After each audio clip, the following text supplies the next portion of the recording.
Hai cuy, jadi balik lagi sama aku Elsa Elviska. Udah lama banget ya kita nggak nyeritain tentang kisah horor. Nah kali ini aku bakalan bawain kisah horor tentang pendakian di suatu gunung. Nah gunung itu bukan tempat yang tertinggi dan juga bukan tempat yang angker. Tapi warga sekitar selalu bilang, apabila ngedengar suara gamelan jam 3 pagi jangan lihat ke belakang. Cerita ini tuh pengalamannya Arga waktu dia pendakian bersama 3 orang temannya. Sebut aja namanya Dika, Bimo, dan Rian. Awal-awal ya hari pertama tuh semuanya aman. Mereka tuh happy-happy, ketawa-ketawa, foto-foto, dan juga bikin konten. Nah mereka ngecamp di pos terakhir sebelum summit. Nah kata map dari situ ke puncak tuh cuma 2 jam. Nah waktu jam 2 Arga kebangun karena ngerasa dia tuh dingin banget. Terus tendanya kayak ngerasa sepi gitu. Ternyata si Bimo sama Dika masih tidur. Tapi kelihatan si Rian nggak ada. Oh mungkin kata si Arga lagi pipis kali gitu. Nah ketika Arga nungguin si Rian kok nggak balik-balik. Kayak udah 5 menit 10 menit kok lama banget. Belum sempat si Arga balik ke tenda. Tiba-tiba ada suara gamelan. Dan ketika ngecek HP itu udah jam 3 pagi. Nah suara gamelan itu dari jauh tuh makin ngedekat dengan nada sumbang. Kayak lagi hajatan gitu tapi dengan satu musik. Nah tiba-tiba ada yang keluar dari tenda, ternyata Dika. Dika dengan muka pucetnya. Lalu si Dika nanya, Arga, lo denger nggak? Nah si Arga cuman ngangguk doang. Nah di antara kabut tipis sekitar 20 meter, si Arga ngeliat kayak ada siluet orang menggunakan pakaian pendaki lama, bukan carrier modern, tasnya aneh kayak karung, dan tiba-tiba ada suara orang minta tolong, "Gak, tolong!" Nah ternyata itu tuh suara Rian, tapi wujudnya wujud si pendaki lama itu cuy. Nah ketika Dika mau nyamperin si yang pendaki lama itu, si Arga narik, "Jangan." Ketika si Dika mau nyamperin, ternyata si sosok tadi tuh ngeliat dong ke belakang dengan wajah yang rata. Gak, ini banget. Pokoknya wajahnya rata gitu kulitnya. Terus si Arga tarik jaketnya si Dika. Kita perlahan, ya si Arga sama si Dika itu perlahan masuk ke dalam kabut buat balik ke tenda. Karena mereka tuh udah gak berani cuy keluar lagi sampai nunggu mataharinya naik. Nah waktu mataharinya naik, mereka bertiga langsung nyari si Rian. Waktu mereka nyari Rian, itu emang ada cuy jejak kakinya. Terus mereka ikutin jejak kakinya tuh ke atas sampai mereka tuh nemuin 2 cabang jalan. Tapi di situ mereka kebingungan dan aneh. Jadi si tanahnya itu kayak bekas banyak orang berdiri. Tapi cuman ada 1 jejak dan jejaknya si Rian itu berhenti di tepi jurang. Jadi kayak bukan bekas longsor atau bekas jatuh gitu, enggak ya. Terus mereka itu cari bantuan, ya nelpon bantuan ke warga sekitar dan tim SAR ya. Tapi tim SAR tidak menemukan hasil apapun, Rian tidak ditemukan. Dan semenjak itu warga bilang bahwa setahun kemudian ada pendaki juga yang hilang di situ. Karena apa? Karena mendengar suara gamelan. Kalian tahu nggak siapa yang hilang di situ? Ya, namanya Rian. Dan semenjak itu si Arga udah nggak mau lagi ngedaki-daki gunung karena emang dia tuh masih setrauma itu. Masih kepikiran sama sahabatnya yang namanya Rian. Dan semenjak dari situ Arga sama teman-temannya mengalami kejadian yang aneh di rumahnya.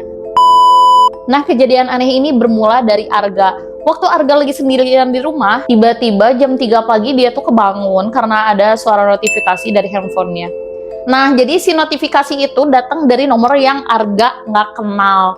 Ya Arga ngerasa takut lah ya, jam 3 subuh siapa sih yang ngasih pesan suara. Ternyata waktu si Arga ngeplay si voice note itu, pertamanya ada suara kayak angin, suara noise kayak dari gunung, terus tiba-tiba ada suara langkah kaki yang nyeret gitu, terus ada suara napas berat yang dideketin sama mic. Suaranya itu gini, "Gak, jangan nengok." Dan itu suara pas di 33 detik. Pas banget 33 detik. Dan suara itu berubah seperti bukan Rian. Dan suara itu bilang, "Balik." Jadi suara yang berat itu bilang kalau Rian itu cepat balik. Dan malam berikutnya Dika ngechat si Arga, katanya, "Gak, lo ngerasa aneh gak sih kayak ada yang ngikutin kita gitu?" Nah si Arga langsung merinding dong. Karena emang setiap jam 3 pagi itu dia ngerasa dingin banget. Sedangkan AC sama jendela kamarnya tuh ketutup. Tapi dia ngerasa dingin banget. Tapi hawa dinginnya kayak terakhir mereka di pos itu. Jadi setiap jam 3 pagi itu si Arga selalu ngerasa kayak ada bau tanah. Bau tanah yang kayak habis hujan di hutan gitu. Nah 3 hari kemudian si Bimo kecelakaan jam 3 sore. Alhamdulillahnya dia selamat. Nah sebelumnya dia tuh ngomong kayak gini, "Enggak, dia duduk di belakang gue," kata Bimo. Nah mulai dari situ si Arga langsung cari info, dan ternyata tempat camp yang waktu itu dulu mereka ngecamp itu jalur lama yang udah ditutup. Jadi dulu tuh ada pendaki di tahun 90-an, mereka tuh naik buat ngadain ritual kecil, katanya sih biar summitnya berjalan lancar cenah. Jadi mereka itu bawa gamelan kecil dan ternyata ada satu orang yang hilang. Nah jadi setiap jam 3 pagi itu selalu aja ada suara gamelan dan ada suara orang yang dipanggil. Bukan buat dibun-bun tapi buat digantiin. Buat digantiin sama orang yang kemarin ikut ritual. Dan seminggu kemudian Dika hilang ya. Bukan di gunung tapi di rumahnya sendiri dengan posisi jendela tertutup dan pintu kamarnya terkunci dari dalam. Tapi orangnya hilang. Nah sekarang tinggal gangguannya si Arga sama si Bimo. Jadi waktu si Arga lagi di kamarnya sendirian di rumahnya, jam 3 pagi tuh tiba-tiba ada yang ngechat dia. Tapi dia nggak berani ngebuka karena emang nomornya nggak dikenal dan udah subuh juga ya, siapa yang mau ngechat. Terus tiba-tiba kayak ada yang lagi mainin di ruang tamunya. Terus ada suara langkah kaki yang ngedeket ke kamarnya si Arga. Terus ngetok kamarnya Arga 3 kali sambil ada suara, "Rian, Gak giliran lo." Nah waktu 3 ketokan itu Arga nggak buka pintunya sama sekali. Dia cuman duduk di kasur sambil punggungnya nempel ke tembok. Tiba-tiba di pinggirnya, di kasurnya kayak ada yang duduk. Jadi sih kan kalau kasur kalau ada yang duduk suka ke bawah gitu kan.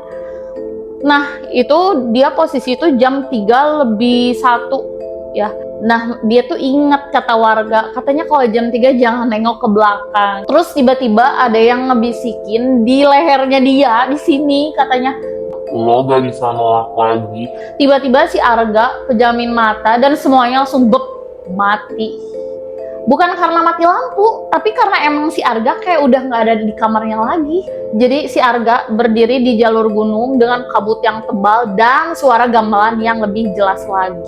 Dan Arga ngeliat tenda mereka. Jadi si Arga tuh kayak ngeliat waktu ngecamp, di luar tenda tuh ada Dika, Rian, sama Bimo. Dan ada satu lagi yang, ingat gak sosok yang tanpa wajah itu? Tapi sosok itu sekarang ada wajah, ternyata itu wajahnya Arga.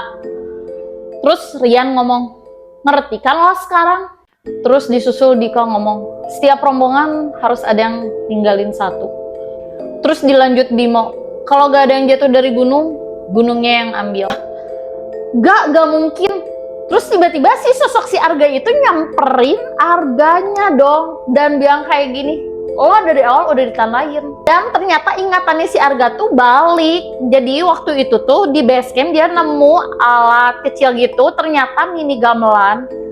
Awalnya sih si Arga buat iseng-iseng, buat seru-seruan bikin konten gitu ya. Tapi Arga tuh nggak permisi, nggak minta izin. Ternyata tuh alatnya itu bukan barang hilang tapi buat penanda. Dan kabut makin tebal, tanah di bawah kakinya Arga tuh makin lama makin lembek dan semakin bau tanah basah.